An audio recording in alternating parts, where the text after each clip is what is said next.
Alrighty guys, welcome back to another little video where today we're going to be taking a good look at and talking about the X58 platform and everything you need to know about it in 2020 and 2021.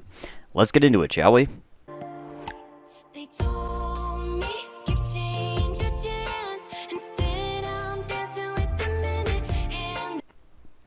Okay, so X58, what is it, why do I like it, why do so many people like it, and why do so many people hate it? Well, okay, so X58 is the Intel's first generation of extreme desktop platform, or their high-end desktop platform, for the first generation of Intel Core i CPUs. Now, X58 goes far beyond just the standard i7 2600 to the i7 980X or 990X. X58 was used in professional applications for a very long time, being that those were the kind of go-to systems because those were the first systems that could have 6 cores and 12 threads. And yes, what we're talking about is a computer system all the way back from 2011. I'm going to use 2011 because that was the last generation of X58 that was the last generation when X58 came out that had the best process node and the best CPUs for this platform, for this socket. They all came out in 2011. So, why is it that X58 is still viable today? Well, it's simple. It's 6 cores, 12 threads on a pretty darn decent IPC. Now, is it perfect? No, not by any means. It lacks the AVX1 and AVX2 instruction sets, which are the kind of more important ones when it comes to actually gaming. But that does not mean that they can't play most games. The only game that I know of that an X58 PC cannot run natively is Horizon Zero Dawn. Now, you can get a script that will essentially simulate running the AVX instruction set, very similarly to how, Wine would run on like a Linux system. So, you can play a game like that, it just simply needs to take a extra step to actually get to that point. But with that being said, that doesn't inherently mean that it's bad. And, okay, so here's the biggest thing that I kind of wanted to talk about with this and why I wanted to get into this. So before I actually get into ways you should get into this, or before I get into how I would go about building an X58 computer or buying an X58 computer, let me talk about why it is still viable.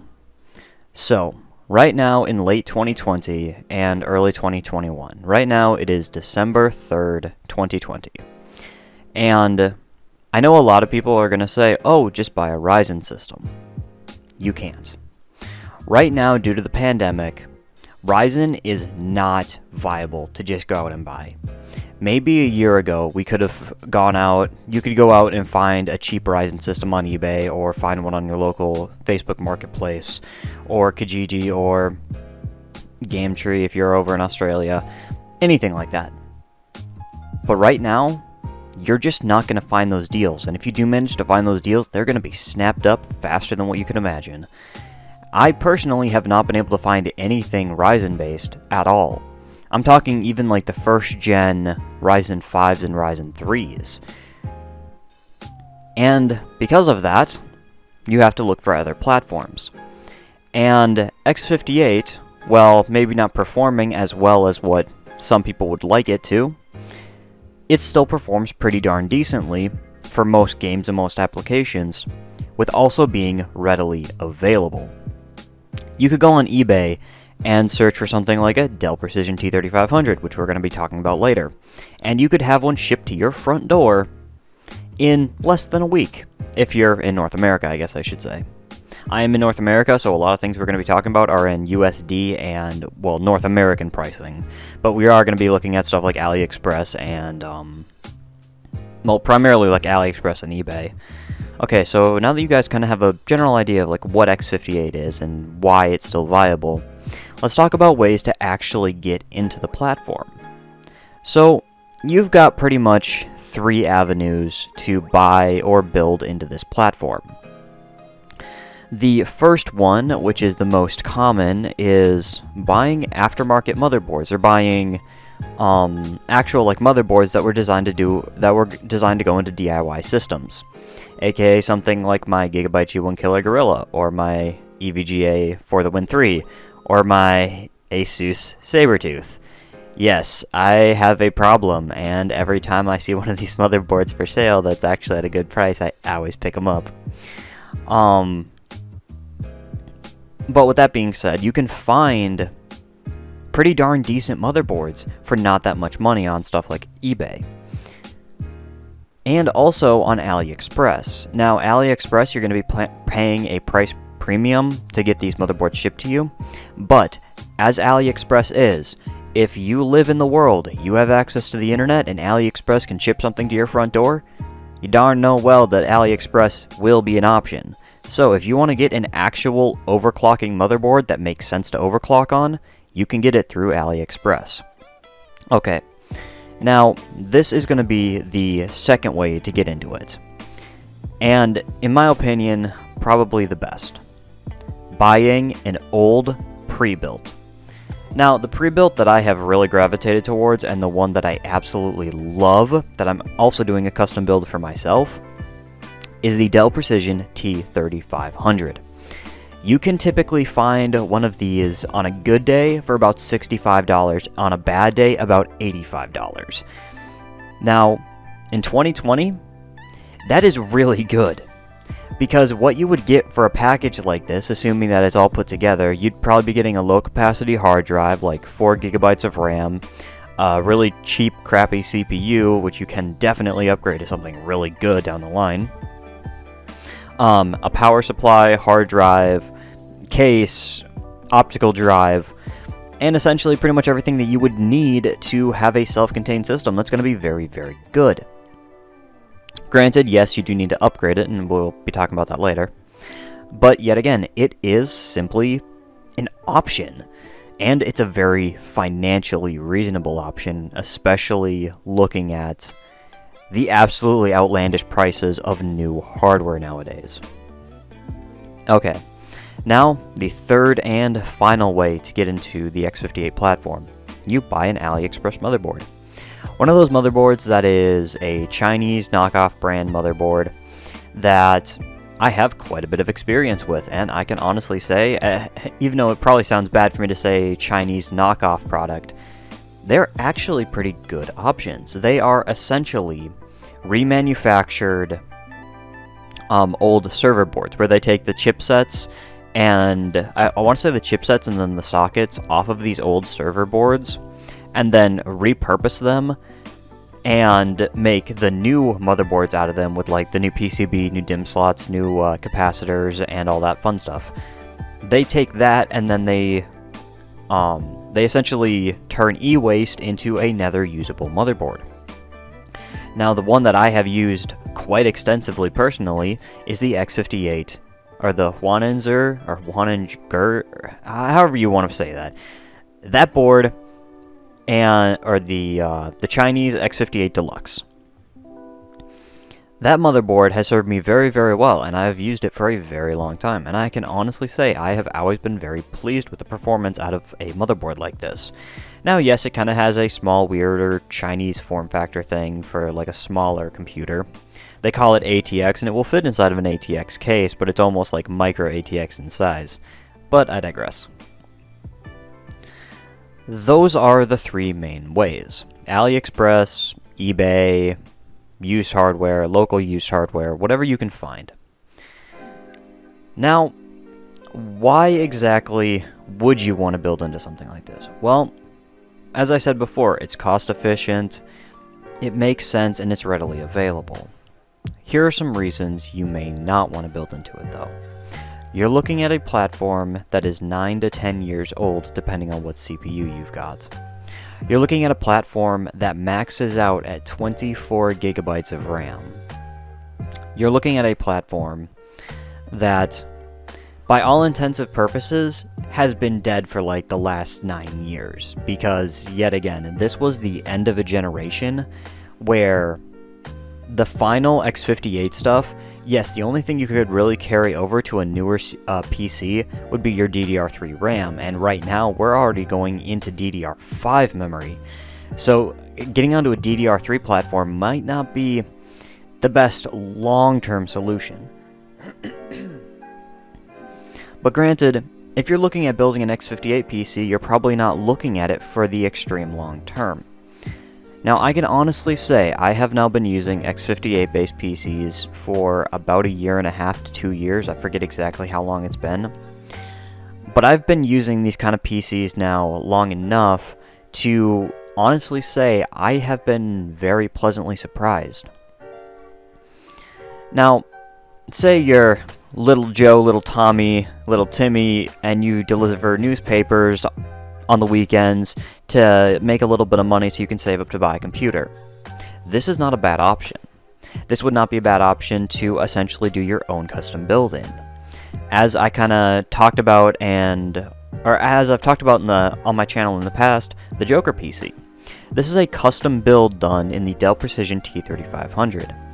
The only thing that wasn't supposed to be inside of that computer when it shipped originally back in 2010, 2011 is the graphics card.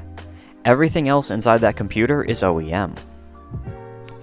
And with that price tag on that computer only being about $350 to $400, I want to say, if memory serves, I was able to build a relatively decent computer with relatively decent specs that could pretty much handle anything that I'd want to throw at it, within reason.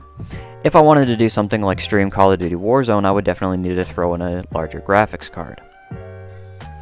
And here's another little thing that I need to add to why you might not want to build an X58 based PC. The new AMD graphics cards being the RX 5500 XT, 5500, 5600 XT, 5600, 5700 XT, and 5700 will not work on an X58 based PC because X58 uses a legacy BIOS mode and does not actually have a UEFI. And those graphics cards require you to have a UEFI system for them to actually work. But with that being said, the new NVIDIA options, even all the way over to the RTX 3090, will work on an X58 based PC simply based upon the fact that they still have legacy boot options. By the way, thank you NVIDIA for doing that.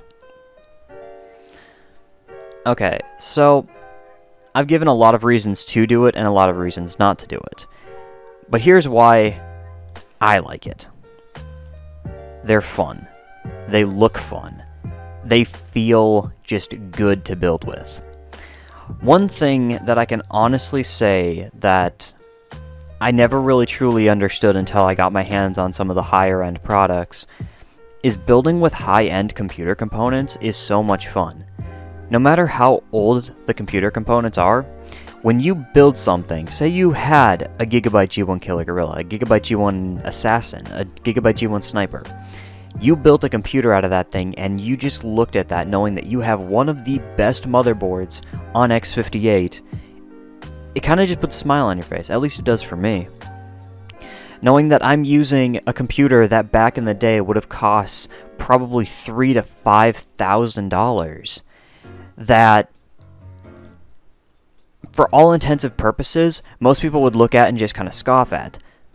But they are fun, and that's one of my biggest reasons.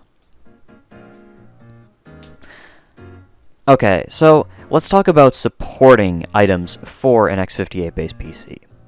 When it comes to graphics cards, there are a lot of options. You could go as something as cheap as a GTX 750 Ti if you wanted to, or you could go to a GTX 980 Ti if you wanted to.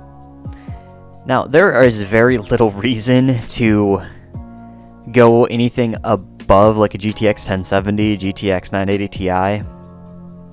Graphics cards will see a diminishing return after that point of being at that like GTX 1070, GTX 1070 Ti area, where yes, you could pair it with a GTX 1080 Ti if you really wanted to.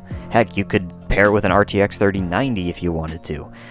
But the thing is, you will start seeing diminishing returns in frame rates because the CPU simply cannot handle doing high frame rates. The next supporting point that I should probably point out is RAM. Now, RAM is one of those things where the more you have, typically off, the better you're going to be for the long term. But here's the thing with X58, is it caps out at 24 gigabytes of RAM for the standard X58 kind of desktop stuff, being for the DIY motherboards and for something like the Dell Precision T3500. It fully maxes out at that 24 gigabytes of RAM. But it is triple channel memory, meaning that your RAM is going to be running just about at DDR4 speeds for being DDR3, which really does add just that extra little benefit to the entire platform. Now for more budget-oriented systems, for something like the Joker PC, which is designed for more low-end gaming, only has 12 gigabytes of RAM. But my personal Dell Precision, which I'm going to be finishing up here soon, hopefully, is going to have 24 gigabytes of RAM, and I'm more going to be using that thing as a daily driver computer for a little while, just to really have the usability, just to see how the usability is going to be for newer games like Cyberpunk 2077, wink wink, nudge nudge. Okay, so the last part that I kind of wanted to add here is going to be the final supporting hardware. Now, that is going to make the computer a little bit more daily usable and a little bit more daily drivable, primarily being stuff like a USB 3 add-in card, a new sound card to make some of these, like the Dell Precision doesn't really have great audio, so you get like either a USB sound card or an internal PCIe sound card, which will give you better audio quality, which is simply just a better livability and usability of a computer like this. On top of that, things like USB 3, USB Type-C if that's what you'd need. Now, most of the shortcomings that are with X58 can be overcome by using those kind of expansion cards. Granted, though, take that as you will. Some people don't like using expansion cards besides a graphics card. Some people have their entire system full of expansion cards and they use every single one of them to their fullest extent. That kind of depends on the person, depends on the use case, and depends on what you're going to be doing with it. But with that being said, I think that I've rambled on about X58 for a little bit long enough here. Essentially, guys, X58 is just a decent platform. There's really no other way to say it. It's cheap, it makes sense, it's readily available, and it can end up at your doorstep in only a few days, and it's not going to break the bank doing it. I'm going to be going through a whole bunch of benchmarks and doing an upgrade video for my Dell Precision when I finally get it done, so I can really show you guys what it's like for each step of the hardware and to see what you can kind of expect the higher end you go. And let me tell you, having something like a 980 Ti and a Dell Precision T3500 is not a bad option, especially when you consider the price tags. And that's ultimately what this comes down to, is the price to performance. X58 still holds one of the best price to performance ratios in the business, honestly. X58, like a W3680 or an X5680, will handedly outperform something like an FX8350. Even an FX8350 overclocked still gets beaten into the dirt by an X58 based PC. I know there are going to be some people who will get very frustrated about that, but that is simply the truth. Even something like the first generation i7s, being the i7 2600, or I guess not first generation, second generation, like Ivy Bridge and Sandy Bridge 4-core 8-threaded i7s, will still yet again be beaten into the dust multi-core performance-wise by something like an X5680. But like I said, with that being said, I'm going to end the video off here. If you guys have any direct questions about X58, definitely hit me up in the comment section. Ask away, and I will do my best to answer all questions that you might have. But for those people who are going to say, hey, can you use M.2s on this platform? No, you can't. Stop asking me, because I've never been able to get it to work. Or find somebody else who can. Seriously, I get that question more than anything, and I cannot get it to work no matter what I do. So, with that being said, thank you very much. Like, comment, subscribe, all that fun stuff, and I will see y'all later. Peace.